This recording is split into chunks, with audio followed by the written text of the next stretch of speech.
Before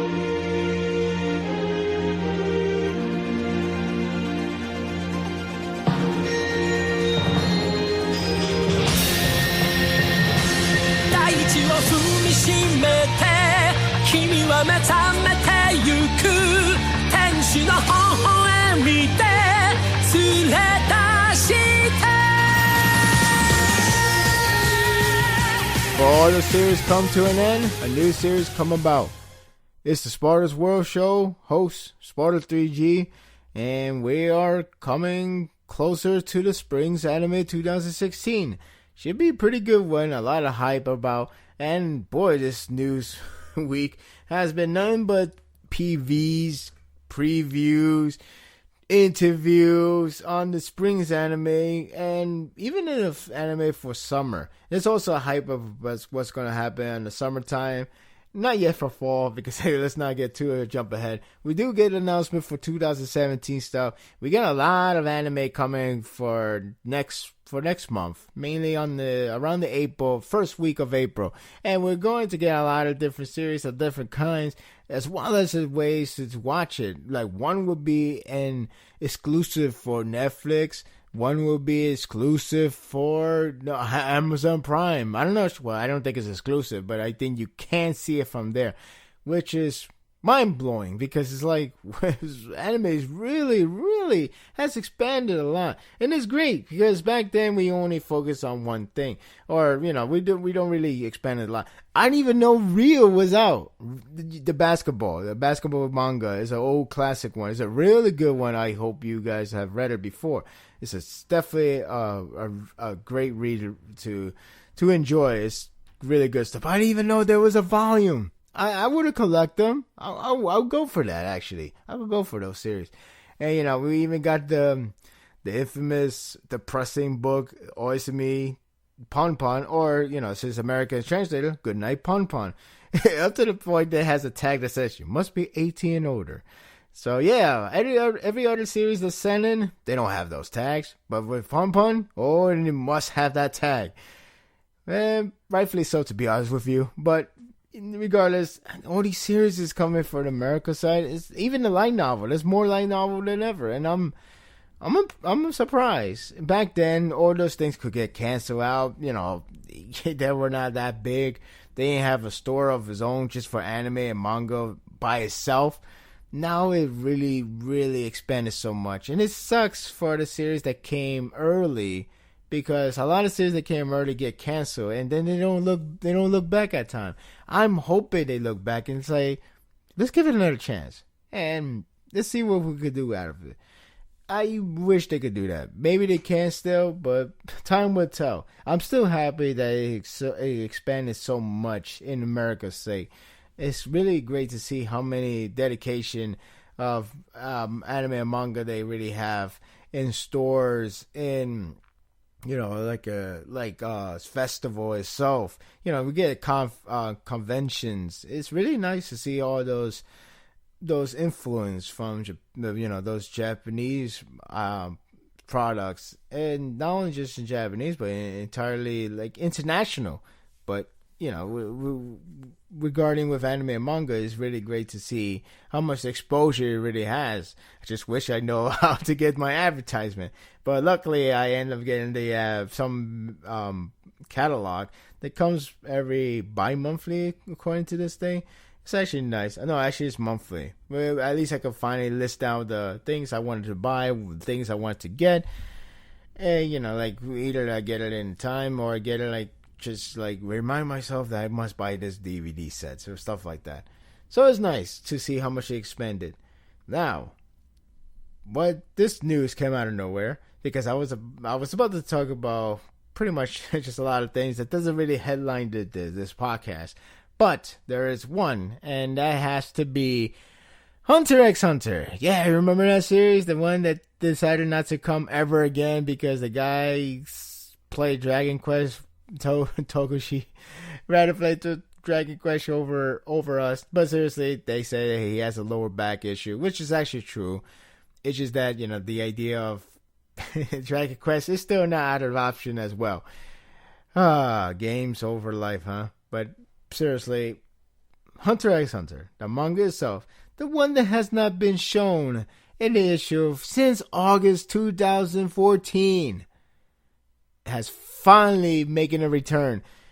I don't know when, but definitely is making a return. And when I saw that news, I wanted to break out the news. I wanted to do this recording as soon as possible. I found the news during work, so I was shocked to even see that name, Hunter X Hunter returns.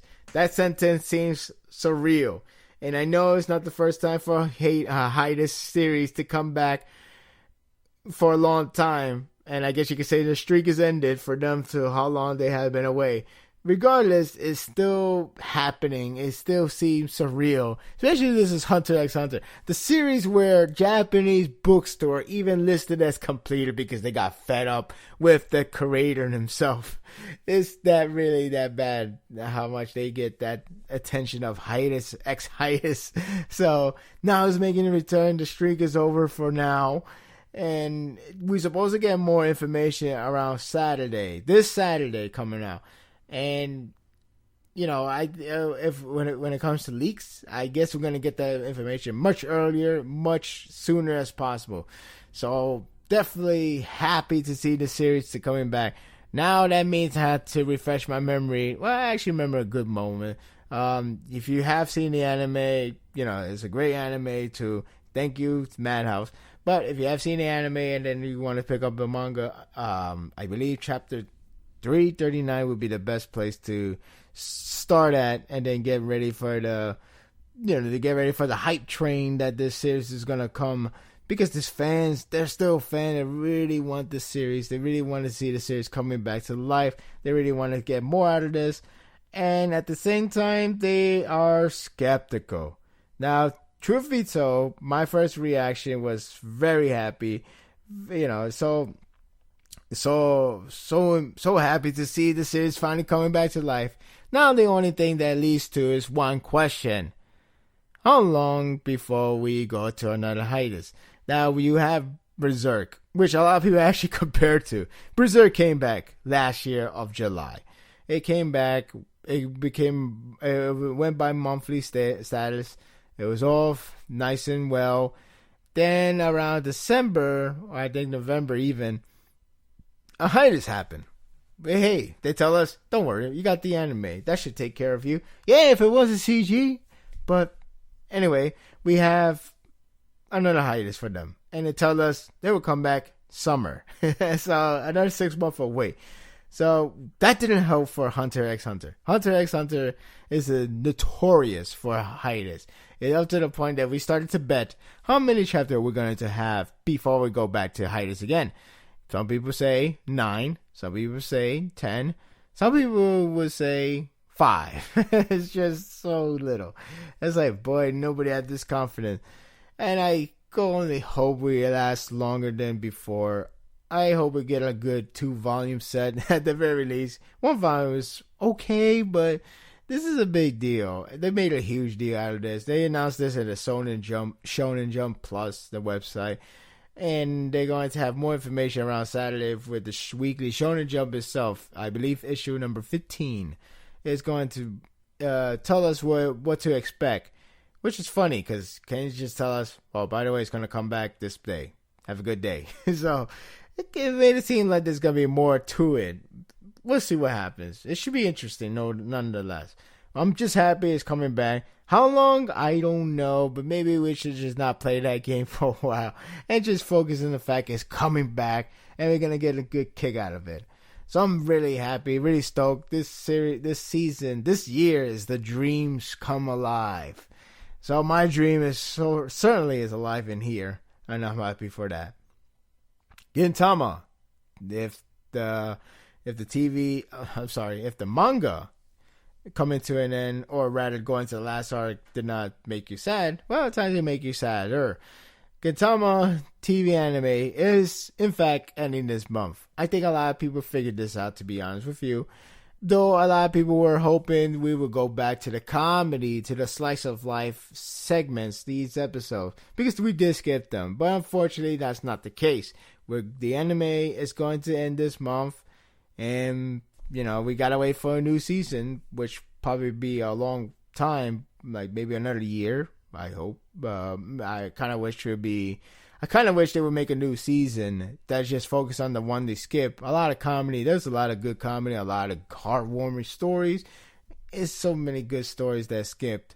And I know one of them is going to be OVA, which I can't wait because that's hilarious and really nice at the end, especially at the end if you're a one shipping fan. But regardless, I want to see more of other chapters that has skipped, which I was hoping they did. To be honest with you, I did hope they was going to continue the season with that kind of concept, but that's not the case. So they definitely ended this month, and it was nice while it lasted. Definitely, it's going to be 51 episodes in total. Really good, really good.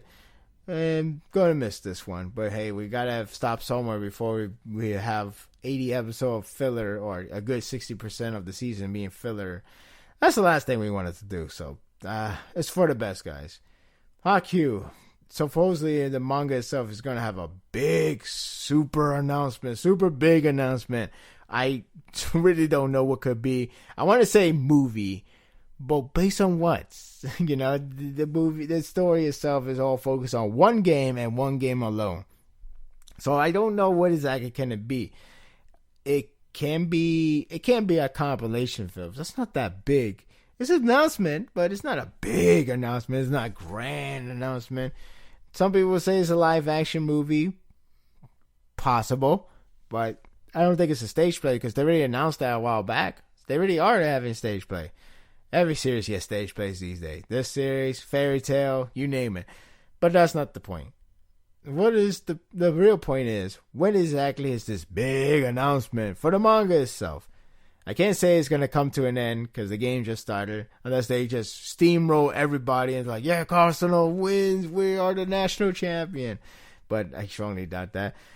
So what is it, a big announcement? A season 3 announcement? Too soon. We're still in season 2. We're not done with season 2. Usually they announce season 3 when the season ends itself. I mean, it's not like TV shows in America where it says like, hey, we got renewed for season 3. So we enjoyed the season 2 while it's still in the beginning. It's nothing like that. So I don't think they will announce season 3. What could it really be then? A movie? Some people actually say a movie based on the final game of the final game that Haikyuu just passed in the manga.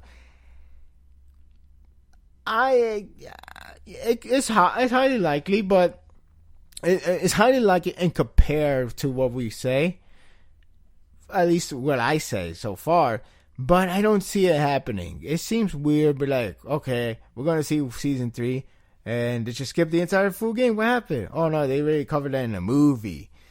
And it's getting out of hand to use the movie to be the conclusion, to be the source material that you have to see. It's such a money-grabbing scheme, and all said and done. I don't like this idea. But we'll see what happens. It's a big announcement.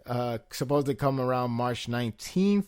Most likely get an early leak to figure out what is this big announcement they have in mind. So that should be something to be interesting if you're a Haikyuu fan. And I don't think it's going to come to an end of the series. Not yet, because they just started the Nationals. Well, not even started with the National, but they're getting close to start of the National. But it's not really there yet. So we can't really steamroll everything just yet. Lastly, there's a lot of news, to be honest. Again, I already mentioned there's a lot of news coming about for the next month. For the spring anime, there's a lot of PVs, a lot of interviews, a lot of casting roles. There's so many things. You might as well have to look up yourself. And if I were to cover every single one, we would be here for a long time. But the last one I want to talk about is this series that's finally getting an anime, but it's not really doing it in an anime adaptation. It's doing of a prequel of the series that's already established. And I'm talking about the Ancient Magus Bride, which, by the way, I actually wanted to read it myself for a while, but I never really got my time to try to go for it. I definitely want to check it out. I like the concept. I like how it looks, especially with that character has that demon head, whatever it is, the skull. It's something else. But regardless, it's having a 3-part prequel, and it's done by a Witch Studio. Now, on one hand, you will be like, oh, cool, which studio is doing it? You know, the guy that did Attack on Titan. On the other hand, you'll probably be like, oh, crap, which studio? But they didn't do so much good with Orino Seraph. What happened to that one? Or Seraph the End? Well, from the PV point of view, regardless that PV was focusing on the manga, it looks really, really good. So I was actually impressed, and it seems like it's taking more of side of Attack on Titan. I don't know who is really behind it. Some say the production IG is funding this one. If it's true, well, now we know why the budget looks much crisper and much crispier and more cleaner than, say, their last one with the Seraph of the End. You know, it's weird how much difference they are with the Seraph of the End and Attack on Titan in terms of animation quality. And I guess in this case, this one is taking more after the Attack on Titan, or just a standalone thing, but in a good way, in a really nice, productive way. So I'm really happy to see this one's getting a right treatment. And, you know, you can still have a little doubt with which studio, but they are doing a 3-part, which I think saves a lot of budget for those 3 parts, without the worries of trying to use the budget for like 24 episodes, 12 episodes. It will benefit them more greatly just to do a 3-part OVA. I believe it's OVA, a 3-part. And with that focus, you could use all the animation tools, and you could just, you know, sell away. And so part 1 is going to come on August 13th. Yeah, this is not really a spring anime. It's a summer, but it sure got me hyped. And it kind of makes me want to read the manga right away. I'm going to let them do their part, as in let the anime hype the newcomers. So I'm going to let them do that for me with this series itself. But definitely looking forward to this one. Yeah, summer, August 13th. But hey, at least I got something to look forward for summer already. Then again, there are a couple, but this one only helps. Alright, time to go to the chapter reviews. That's all the news today. Again, there's so many news, so many PV, the main hype that's coming for next month. And Japan-wise, in terms of advertisement, it's definitely Boku no Hero Academia, My Hero Academia. I can't wait to see it. I want to see how Bones Studio would handle this. Bones themselves doing a Shonen Jump is definitely something new, at least in my book. And it's definitely looking forward to something like that. And as well as the other series is coming for spring. So it seems like the hype continues on, and I think spring is going to deliver this time around. Where are you going? Hikari zenbu atsumete Kimi no ashita terasu yo. So instead of going to a different battle in a one that's already established, we actually get a new one in a different interesting setting. And this chapter itself, I thought it was a pretty enjoyable one. I actually liked this chapter. I thought it was good. And, you know, I'm going to give a benefit of the doubt that the next couple of chapter, or more like what's going to happen in probably like the next chapter, or maybe the chapter after that, to be something interesting. At least the way how they build it, the way how Mashima made a setup. And, you know, it does have... you could also say that they use the trump card of the protagonist has finally awakened, or the protagonist has finally made this scene. So something that could be interesting coming about from the future events. And I also enjoyed this chapter for just having the Spring of 12 member Jacob, who's pretty much a Jason Stratham replica, or, you know, influence, more to say. But anyway, this chapter, I thought this was actually good, and it was actually, you know, I actually like that double spread. That double spread is one of the better ones I've ever seen from this series so far. But anyway, the chapter begins with everybody celebrating that they beat another Spring of 12 member, which is pretty much the Miria. And everybody's all celebrating, and then Mavis doesn't have that doesn't have an exciting face because there's something going on. She's feel a little bit nervous or feel a little bit unsure of what exactly is taking place. And then that's where Jacob shows up. And nobody really realized that he has come in. Well, rather because he didn't show up in the radar, which they heavily relied on. And now he's just come in like an assassin. So it makes a lot of sense why he appeared that way. He appeared right in front of them without any worries or anything like he feels threatened. He just feels like he knows what he's doing, which he did. But not only that, he also managed to hype up August, which he did not appear with him. But it does make you wonder how much hype August is going to have. If anything, August seems very much hype than anyone else in the Spring of 12 group, even including Serena. I mean, yeah, he got that hype. He got that one chapter that he pretty much ended the chapter with his one big hype, only to get defeated by Arcanugia. But I didn't mind back then when he got defeated by Arcanugia in a one-hit strike. It happened so soon. They didn't give the Serena more of a chance to shine. I mean, yeah, you only got that one battle, but that's just one moment. Maybe it should have like a little bit more moment, and then take him out and to tell us, man, he is one powerful guy. I'm sorry. I was just thinking like it could have been like that way, like one powerful guy leaving a longer lasting impression, and then you see him being defeated with one hit. And then all of us would be like, holy crap, this guy's the real deal, Arcanugia. But it happened so sudden. Anyway, so with Jacob, this guy, assassin as he is, I actually find him I actually like this guy. It's a bit of a shame because the Spring of 12 can come and go. And, there are characters, at least in an early time, that have a little bit longer impression, like Brandish. She's still around, but she's a good guy now, or at least that's the impression I'm getting. But my point is like these Spring of 12 can be something else. It could be pretty entertaining to see, but it's just that because they're in this war and because of the way how Fairy Tail works in terms of story structure, you don't get that much time to be entertained for a long time.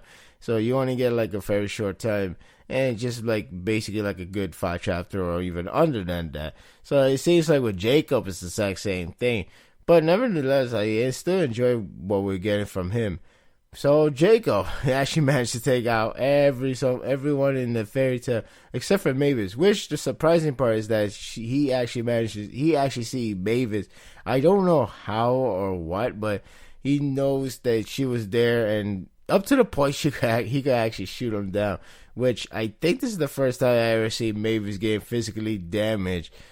Not counting Zero. So this is actually it's a bit shocking to see how much she get damaged. Up to the point that her physical body and that fairy heart is actually taking a toll. So I guess you could argue that that so-called Mavis ghost is actually more of a spirit that coming from the body. So basically, if the spirit gets damaged, so will the human. Let me start over. If the soul gets damaged, so as the physical body back, of his owner. So it's actually kind of interesting that if everybody could see Mavis and try to take her down, it feels like the more they could damage her, the more that maybe perhaps the fairy heart will actually be destroyed. They could actually destroy the fairy heart by just attacking her, if that's what they were willing to do, unless they really want that fairy heart, but they seem like they do. So now Jacob made an offer to Mavis in order to give him the fairy heart, or have her friends all annihilated. And then that's where Lucy does her entrance with the star dress Taurus version, the Taurus form, doing a Lucy kick, and that's one of the like, hey, she's there, but I thought he'd vanish everybody. And that's where they get the explanation where how in the world she survived that. Well, more than I survived that, but escaped from that trick that Jacob did. Especially where Jacob made sure he had the radius to detect every part of them in order to get caught. one thing I want to know, where is Brandish in all this? I mean, the last time we saw her was the whole friendship from Lucy. So where is she right now? It made it seem like she just walked away and went somewhere. I don't know if that's really the case. I guess they make it ambiguous to make us wonder where is she, and make us, I guess you could say, create a what's that word? A plot twist moment. Like, oh, Brandish is back, and she's fighting for the good guys. One of those moments. I'm assuming that's what they're trying to set up, but I don't know where is she in this chapter. So when Lucy explains, so like, how in the world she escaped from that. And the answer is pretty much that clock, that spirit cage, as you could say, the Horum Lugum. I'm not even sure how you pronounce that right, but that clock that pretty much supposedly come out of the spirit world and manage to save the owner and others before they get strike heavily, either getting killed, getting vanished, or anything like that. So he basically come out. You could say this is like the ultimate plot armor, so it's something that you should be aware from the first time they established this. So I don't really mind this, but it is what it is. If you did not know about this would come off like something like a random pull from Mashiba. But this is something that's already established a while back, so that's something that you have to get used to. I mean, you cannot be that much of abused to use that a lot, but it comes once in a while. At least it comes in an arc or so. So it's more. So it's something you just know that is the case, and that is like a scapegoat. That is like a like a escape from death free card or anything like that. So that's reasonable. And then she hears Maeve's getting hurt or something, and that's where we're at. And it's a bit of a shame that we didn't get to see Lucy going one-on-one with Jacob. I wouldn't mind this, in my opinion. I wouldn't mind a fight between these two, but instead, Jacob was going to attack Lucy, go for the kill directly.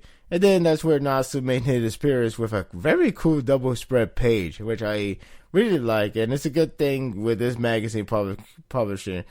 They actually give them more time, more so than Weekly Shonen Jump. Because they could do like the normal 17 page, 18 page, whatever. But Weekly Shonen Jump will always stick to that strict policy. With this magazine, something they'll be like, well, we're going to give you a 23 or 24 page. Can you make a best out of it? And it's like, of course. So with this one, the whole, this chapter, there's a lot of dialogues exchange, and it felt a bit longer than usual, but the double spread was worth it. I really like that double page. And basically the fight between Natsu and Jacob is going to happen in the next chapter. With that said, I know a lot of people would think that Natsu would be Jacob, but I think more of the aftermath more so than what the fight is going to bring about. When by that I mean the fact that the aftermath, Jacob has said that August is on his way. He's on his way, and that was it. That was the last thing we got. If he's on his way, so that will only mean that the real idea should be that Natsu has to beat Jacob right away. He has to beat him very quick because since August is being hyped heavily, he could be a huge problem to these guys, or let alone for Natsu. If that's the case, then I see like a ticking time bomb, and I feel like it cannot just be wasted for them just to come in, then just fail. I feel like this is the turning point of the war. They might get something out of it. They might even get Fairy Heart. I don't know, but they're gonna get something more out of it than just take them hostage and then defeat it, and then everything go back to normal, and then be cheerful themselves. I strongly doubt that for some reason. And if the idea that Natsu actually shows up rather than like make it a grand appearance. He's doing it right now. So it's like the trump card has been wasted. And everybody else was in the battlefield doing their thing, fighting their own Springer 12 member. So with here, it could be interesting to see how that's going to play out. You could say I am being optimistic, and I understand that Truth be told, I just want something at a bit of a different change of pace. This chapter was one of them, as we didn't go focus on the one that's already established in the battlefield, but instead we get somebody that comes to this fairy tale guild, which is something different, which is something that seems like a turning point, and hopefully it doesn't go waste in the next follow chapter. So this chapter itself was actually good. I actually enjoyed Jacob. I really enjoyed seeing him. I like the double spread page. I like how Natsu make a comeback. I know usually that's not a good sign for fans. I just want more out of the series. But like I said, maybe there's going to be more to it. Maybe you can still beat Jacob, but it's that August is how I'm more concerned, since he is being hyped. More so than Gus Rina, if you ask me, because he's been hyped since the time where Makoto first said. So we'll see how that's going to play off in the next chapter. I'm just going to hope for the best. But it's like I said, it seems like a good change of pace. And maybe that's what Machima is planning to do for the next couple of chapters.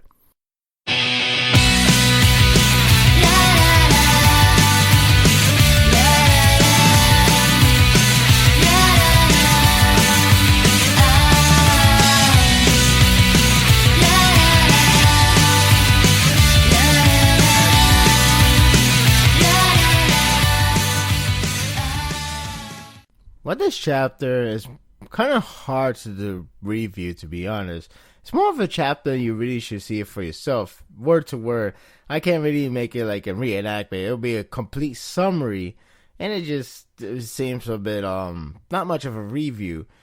I mean, I could go, like I said, I could really go over, but I can't really describe everything because it's something you really just have to read it yourself. And I know a lot of chapters you just do that, of course, but in this case, it's something that can be described with just me reviewing. But I could give you the rundown, a very short one, and I would say overall this was a pretty heartwarming chapter. I really thought this was a heartwarming chapter. Really good storytelling on first love, first sight. It's something I didn't think I was gonna get a lot of focus in this chapter, but Shouchi surprised me with this one, and I really enjoyed this.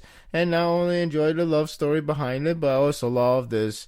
I can't say new character, but it's definitely a first ever on-screen mother of Kagura and Kamui, Kouka. And, her design, when she first made her appearance, her design, she really looks pretty. I really thought this is like one of perhaps the prettiest girl in this series. I mean, like, she really sticks out a lot. She has a mix of Kagura and Kamui. The Kamui definitely with that one bang hair that sticks out, and even the braid part. But the hairstyle, the hairstyle in the front, it looks like Kagura. So you can say it's a good mix, and that's where you can see why their spawns is pretty much separated mostly from the mother side in terms of the design and the looks. Since Umibozu has black hair, I guess you could say the same thing for the hair color from her. So a lot of things come from the mother for sure, but she definitely looks pretty. And not only just pretty, but she's actually pretty badass in this chapter. This chapter pretty much described the first love, first sight from Umibozu, up to the point her thing stood up. His thing stood up once again. So, at one hand, it's supposed to tell him the instinct, if you go after her, if you're going to keep doing this and that, you're going to end up dying at one point. But truth be told, it's much more than that. Man, wondering if it's really first love at first sight. Is it really that's the case? Up to the point he has to tame his thing. He has to pretty much crush it like the last chapter, which is, which is amusing and funny in a lot of ways. Just to see that happen once again. But again, Soichi continue to use that idea of stood up to play a role in here. And last chapter is more about what the instinct is supposed to tell him. This one is more about what he really feels, what sense he has, with Kouka, which, by the way, he deemed her as the master of Koen, the planet they're in, the Yato planet. That's what he deemed her. But the funny part was when Umibozu was trying to get to her, and it sounded like something very nice from the narration point, up to the point where he got close and he's telling him, like, you're taking care of all these Orochi. How about taking care of Orochi in my pants? You see his face and design. You see how he looks. He looks so out of place for saying that. But you could definitely tell he was really interested with Kouka. And it is sweet. It's sweet, but it's hilarious with that pickup line. I was at the point you got a warning shot from her, but you're getting shot direct hit. But it was some amusing stuff. But it is, like I said, the story is really nice with this. This love story is really nice. The real focus with this story is actually about loneliness. Well, that was the whole focus of this chapter. The whole theme, even from the time with the Orochi thing. It's amusing to see a reflection to the time where Umibozu was saving the planet. Yes, if you remember long ago, there was a chapter, episode, whatever you say, where Umibozu went to a planet that's already on a dime. It's already in his deathbed. It's pretty much everybody started to abandon it, with one captain not abandoning it of that planet because it feels like there's still life to it.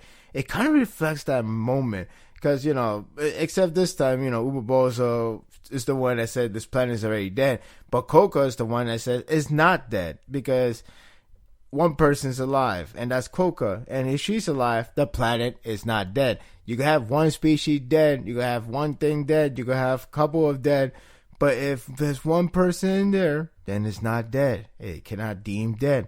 There's some life to it. So that's something that's actually interesting to see, that connection. I didn't even think Sorochi actually remembers that one, but it really works out well here. So this whole loneliness concept, this whole theme, is pretty much played out from the beginning, since the time of Orochi, where Umibozu, he's trying his best to talk to Kouka, and they actually managed to finally started to have a conversation, started to talk, started to bond. But as she's telling her part of the story about loneliness, about herself, how she pretty much lived her ways of life, up to the point that she actually lost her emotion. She lost her emotion because she has been alone so long that everything about the emotion is pretty much non-existent. I'm sorry. And that's where you get the idea why her expression, her face, her reaction is it's just motionless. It's all emotionless. And you could really pick up from throughout the chapter. You see it every moment that she just doesn't have that emotionless. And that's where Umibozu even narrates that, every time he says something, every time it's supposed to be, exciting his journey, she just have a straight face. No expression, nothing. It just, she's just looking like that, like a normal every day of her life. So with her, she explains the story of the loneliness, while Umibozu explains the story of journey, of exploring, seeing out there what's life outside of one planet they're in. And he explains that whole journey for a long time. And it was at one point where she decided, she wanted to leave the planet for a moment and take a journey with Umibozu. And with that, Umibozu pretty much gave her a tour to see the world, to see how, how much life there are other places, and how many places to go outside from their home planet, which their home planet is already what's that word I'm looking for? Like a ghost town, so to say. It's already like something that is just abandoned, something that, because the Yato clan is pretty much giving up that planet. The Yato clan gave up that planet, and only her sticks around, just because that's how she lived, that's how she was raised, I guess you could say.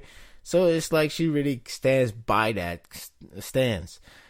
But with her going outside the planet, you realize, she's enjoying something out of it. And Umibozu, at the same time, with all the bondings they have together throughout the days, he really is in love with her. Up to, he tried to propose right there, but instead he flunk out, shied away, and just pretty much say, like, how about my partner? Partner. Yeah. So that's one thing to say.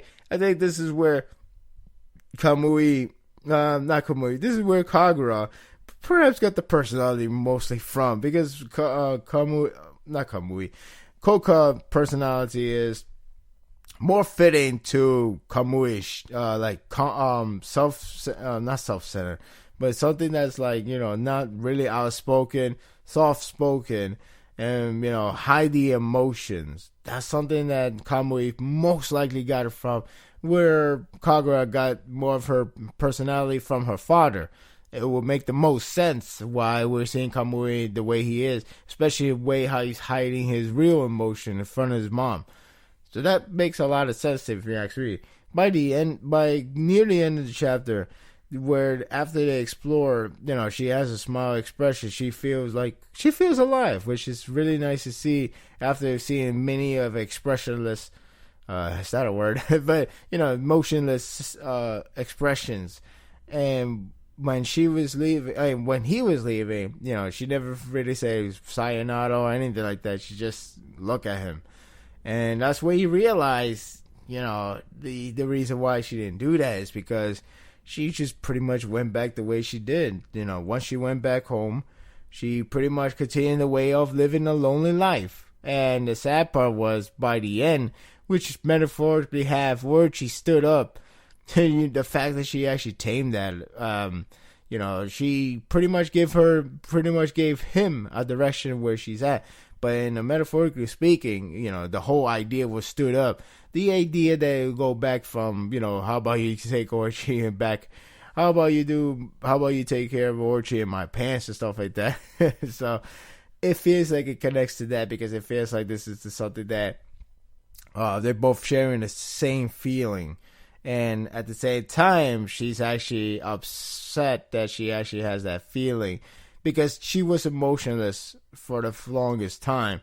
So, and seeing him once more reminds him that she does have emotion. She does feel whatever everybody feels. And it's sad that now that she's alone again, she actually feels that loneliness. But she's just going away how her life was raised. But it's still sad, because that's not what she wanted to have, that feeling. And not only that, but it could also translate to love as well. And, they really bonded together. They really felt one passion in each other. And Umibozu finally steps in a very, very delicate way. It's very embracing to see how much they feel lonely in a different kind of way. One actually feel alone by just staying the planet, just fighting orchies one by one. And the other guy who traveled planet to planet, but really don't feel like there's any life to him, because it's just, what is there to it? The way how you described the last chapter, the way how you described it, saying that, he didn't save planets. He was not there to save planets. He's just there to, I don't know, mess around. You could tell it's more of a mess around when he's like, I didn't save the planet. I just lost the bed. That's it. So for this case, it feels like it's giving him life. It's giving him something to do. It's giving him something to look after. And with him, seeing her, in that expression, in a sad looking after saying, like, why did you have to bring that emotion? It's really sad. It's actually pretty deep stuff.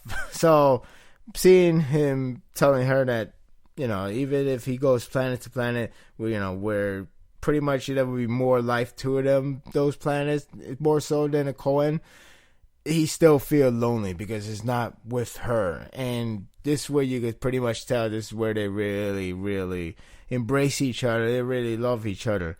And I'm assuming the next chapter will continue that, but I think this will go over the birth of Kamui and Kagura.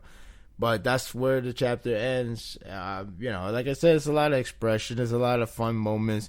A lot of very sad. There are sad moments, mainly towards by the end, especially where Umibozu searched for her so long, for 12 days, if I recall correctly. For 12 days, he searched for her.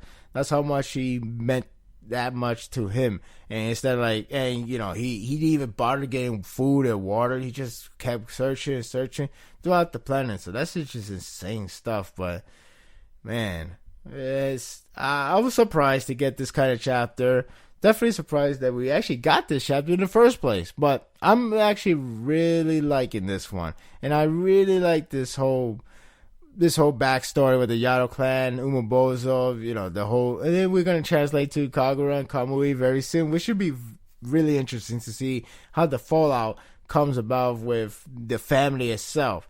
And the fact that the fact the mother meant so much to Umibozu, the death has to take a huge toll on him as well. I mean, like, you know, a lot of, you know, like death always take a toll on a person, but it's just that people back then, you would get the impression that, you know, Umibozu will feel sad and then move on, do his job. But I feel like the toll is very heavy on him when her death came about.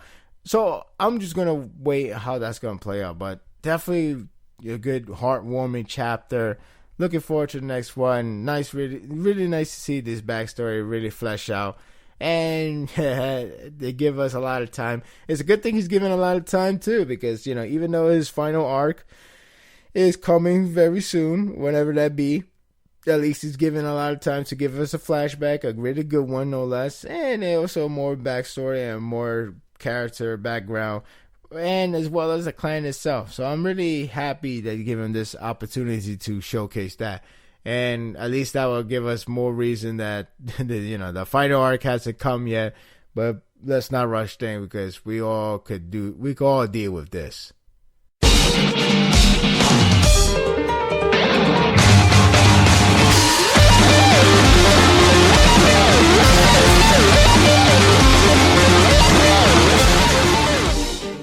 Man, the climax is just getting crazy and crazy with this series. And sure enough, this one really confirms one thing. And the funny part about the confirmation is just it happens much later on that I have to go back to the translation website in order to figure out what exactly am I missing. And I found out that the chapter itself pretty much got revisited and revised everything. Though most of the things I said in a Tumblr is the exact same thing. I have my thoughts. However, one different thing is that there is a confirmation, and that is sad to know. But what about this chapter? This chapter, thought it was a great, really, really nice chapter coming from Kaneki, doing what he wants to do, doing what he has to do, and doing what he feels like is the right thing to do.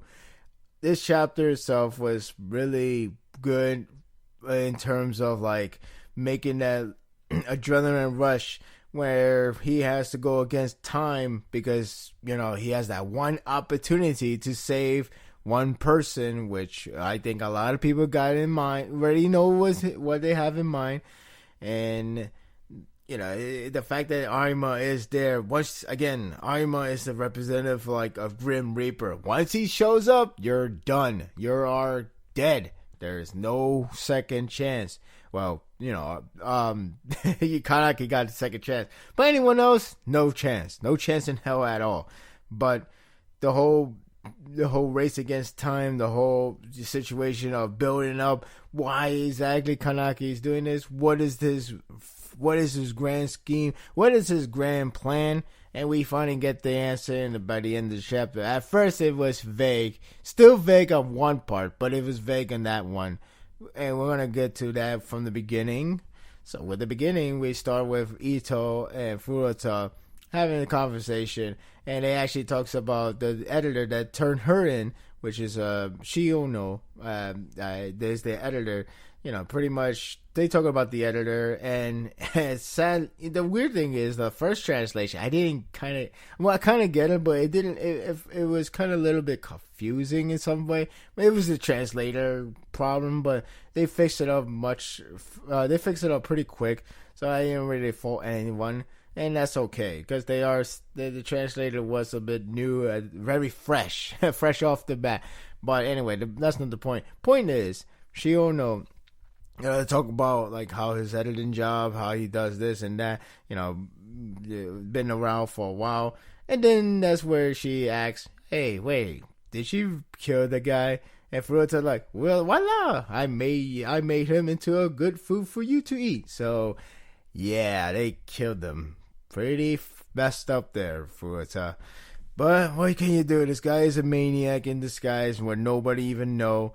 And, he just played along. He's just messing around because everything he doesn't give a shit.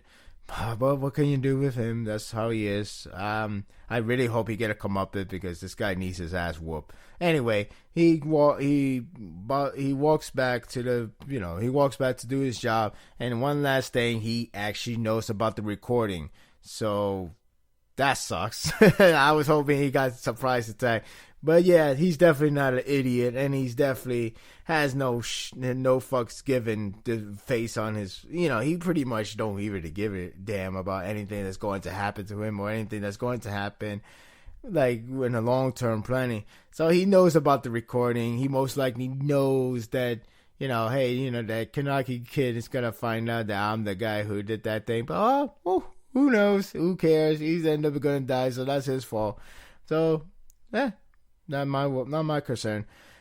Hey, so what? I kind of feel like there was this ooze of a depressing mood when Ito was left alone with the food. I don't know. It just got that feeling. I don't know if that's really what it wanted to tell me about the situation because this whole massacre is going on at the island. Or I still don't know if Ogiri really has a trump card. I'm assuming they do, but it feels like they all gonna still lose a lot of men. The one that we already know, still they're gonna lose pretty much the big men, the big hunter, the lab, everything about it. I think they're gonna lose a lot of it. And Ito is there with Arima on guard. And I don't even think that whole plan with Ayato coming in is part of it because Ayato is definitely playing on his role. He's definitely doing it on his own for his benefit to save Inami, which is nice of him. But I wanted this really interfere the plan that Ito even has, if she even has one. I think she should just go along with the ride. Again, I know the idea that Ito being in prison, less than reinforcement by having Arima stay behind. Because if she wasn't still behind, if she was at the island still, I guess you could say that was where bring entire army, especially bringing Arima is pretty much soloing the entire island by himself. So that would have been one way to see it, the way why she did that. But nevertheless, that depressing feeling, it just seems so eerie, and it only makes you wonder, like, is there really a long-term plan that she has? Maybe she just really give up and everything just go way it has to go. So speaking of Ayato definitely shows up and he breached in, but Banjo asks, what exactly happened? Why did the alarm set off? So at least we know Ayato and Kaneki did not plan together, and that's one confirmation. But maybe I guess they won't fight each other, especially by the end of the chapter, unless something else happened. But then again, you look at the last part of the chapter, you definitely you can see that they're going in a different direction, but it's a very exciting direction, something that we are heavily concerned. I'm heavily concerned. But before we get to that moment, we have the moment where the camera pick up Kaneki wandering around, and he is in fact the one that he's the one that saved the prisoner, unlocked the doors, and that's where they confirm that he's no longer to be trusted, which is sad, because even if the grand plan of Kaneki is, what it is, it's still sad because he is burning bridges with the people that he could have trusted for a long time. He had the trust that he built upon. You see from the past arcs, he was building trust even when some doubted him as a ghoul. But it's, he was bonding well, and makes it much worse that he actually has a family behind the Q squad. And it feels like after knowing what happened in the last part of the chapter, after knowing what he wants, it's just more sad because it seems like he really tried to distance himself with the Q Squad and Akira, no less. It just makes it seem like, I guess that's why he has separated himself for a long time, and that's why he's trying to keep up to tab, even though he tried not to keep up to tab with them, as in contacting them, talking to them. And that sad face he had before Uda went to do his mission, it's very, very telling. So it's really sad that he at least burned bridges, even if he does live.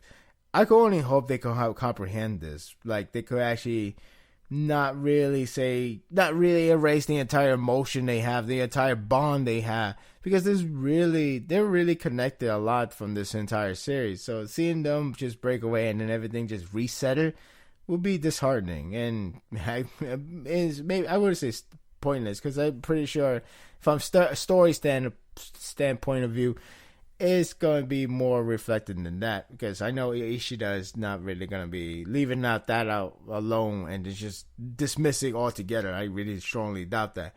So anyway, Kaneki definitely is now pretty much a wanted guy, and they're going to take him out. At least Kaneki doesn't take them out by killing them. At least he's just only disarming them. So that's something that you expect from him. Now the interesting part is where Ayato come across with Arima. So when that happened, that one page alone could already tell you how much uneasy, unsettling this turn of event is coming for Ayato, because again, with Arima, once you meet him, it's game over. You either die or you live, but heavily injured, and the way you live, you have to escape. There's no win or lose. There's lose and escape. That's the way I see it. That's the way I see it. But that page is very intimidating. You can really sense the huge danger alert, the huge a final boss has approached. Game over has approached. Everything about it is the worst thing. The worst of worst has come. And to Ayato, no less, is something very, very scary. I don't even know. I do wonder. Maybe there is one chance, but seems like one person has to force himself to do it. But well, I'll get to that very soon. So Kaneki trying to race against time before Arima shows up, which he's now busy with Ayato, but he's still scared that anything could happen. If he gets caught, he's obviously going to get attacked, get killed off, because Arima is hell-bent to do that. But the person he's trying to save is of course, Hinami. And when I saw that double page, which is really, really nicely drawn and very, very telling, picture worth 1,000 words in many ways, is really, really nice and very sad to see this moment. Now, before we get to the final piece, he actually remembers Heated, and I think a lot of people are so missed with Heaton. I miss the guy too. I want to see him already. We haven't seen him since the last series, and it's still hard to say if he's really alive. But there are hints that indicates that he is alive. I believe he's alive. I think he just lost a lot of human body parts because Kaneki probably ate them all of the body parts that he pretty much wanted to regenerate himself and get fully powered before fighting Arima back then. But it feels like that it kind of gives you the impression that he's really dead because how Kaneki says by the end. Now, before the updated translation it did not indicate that if his great plan is to die saving one. To me, I said it does come out that way, even with the first translation version, the first draft, where he's telling himself, he's connecting to Hiden. He didn't sacrifice himself in order for Kaneki to live and defeat Arima, to live. So his point of view is to do that the same for another person, and that another person is Hinami.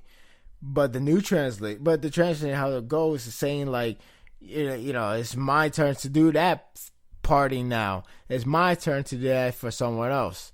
My time to put down my life for someone that is in need. And Hinami is the one that need. And it's just so, I just love that impression. I just love that double page, as well as the next follow-up page where she's crying in tears, like she's finally seeing her older brother, finally coming back to senses. And seeing Kaneki having the look from the old series, no glasses too. It seems like it almost feels like a great full circle has finally come around. Unfortunately, with the new translation, and even if the first one, you definitely could see that Kaneki is in fact going for a one final mission to save Hinami and then die with a bang.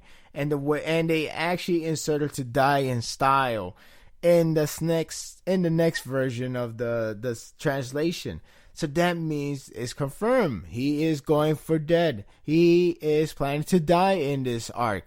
I'm not saying he will die, but he is planning that. That's the main point. He's planning to die here. He's planning to use his life to save Hinami. Because when you look back, that's the only part that's really missing in terms of saving the character, saving his friends. Because you already have Shu. Shu's already tossed away, and of course Kaneki pretty much gambled whether he lives or not.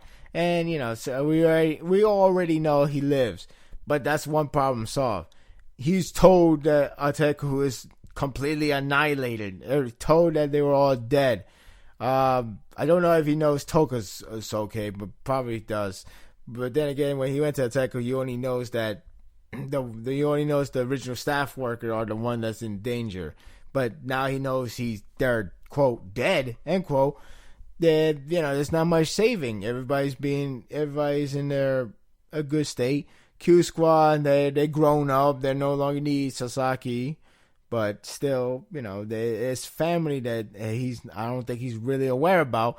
But yeah, they the Q Squad, they're grown up. They pretty much graduated from their trainees days.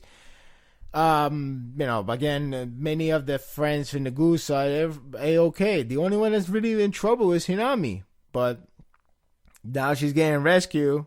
What is there to save? Who else there to save? There's no one else. So now his main plan is to die. Just to die. Use his life to save her, because obviously it's the only way, and it's the only and not only it burn bridges with CCG and his family that he connected with, it will just have him resulted to death by Arima. Arima is pretty much, he was always ready to kill Kaneki when he sees him ever showing his expression to be like, if he going back to his Ghoul side. Back to the first arc with the auction raid arc with him, with Sasaki trying to tell Arima to don't kill her.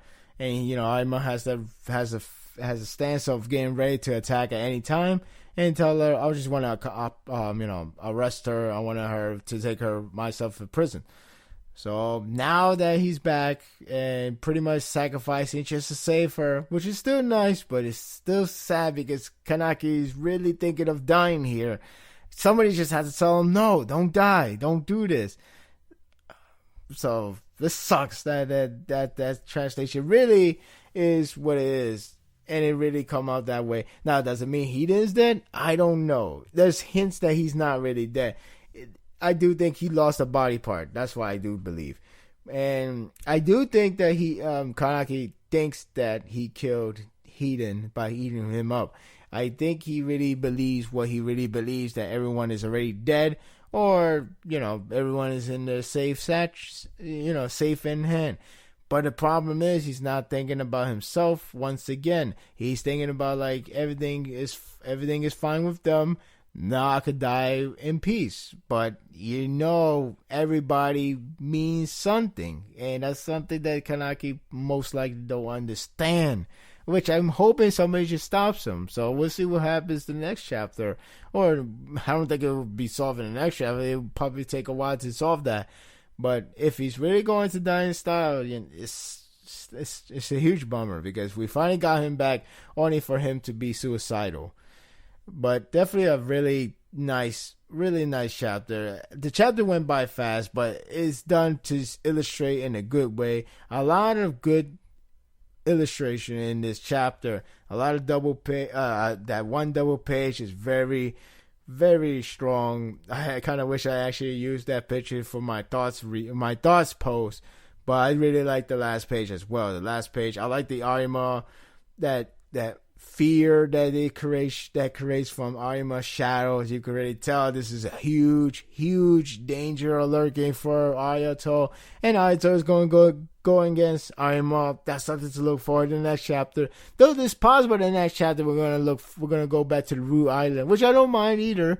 But man, this tension and intensity that this chapter brought for Kaneki and others is really aching me to see what's going to happen next. I just really hope somebody tells Kaneki not to do this. In fact, I still don't know where is Almon. Maybe Alma is where he's heading to, where Kaneki is. Hopefully, because if that plot is still there with the idea of him memory coming back by meeting him, I hope that is coming about because that needs to happen now. Where more so than ever for Kaneki before he's really gonna get himself killed without any remorse of thinking about others. Well, we'll see what happens. Hey, this guy is savage, so I won't put behind anything that could happen to Kaneki. That will do it for today's episode. I hope you enjoyed this one. Well, spring anime is almost at the end. A lot of series is at the second last episode. And then next episode will be the last one. And some of them actually ends at the very end, last week of the March. So, all the spring hype, summer hype even, and even perhaps fall. I don't even know where Attack on Titan Season 2 even starting. But whenever that starts, that's where the real hype comes in. I mean, I'm not saying for my benefit, but I'm saying from a lot of fans, a lot of people from here, that country, that state, that everywhere, wherever that be. But anyway, at least there's a lot of animes to look forward to this coming month, and I'm actually pretty anticipated for this one. I'm doing a lot of Bing watchings very soon, and I know one series in my mind just to see how is it gonna be at the very end, how is it overall. And don't forget, Assassination Classroom this week is the final chapter. So it all comes to an end. And once the chapter comes out, I will do my review. I will have it in the Sparda's World Extras. And hopefully you look forward to that. And hopefully you watch it, or rather listen to it. And hopefully you enjoy it in the end. Until next time, I'll see you for more Sparda's World. Take care, everyone. Want more of Sparda's World? Subscribe here today. Every week of Tuesday, a new episode releases, bringing you the latest anime manga news and reviews of the latest chapter from various series. Plus, there are extras at any time or schedule that discuss other topics, including first impression, final thoughts, and many more. Subscribe today, and I'll see you next for more Sparda's World.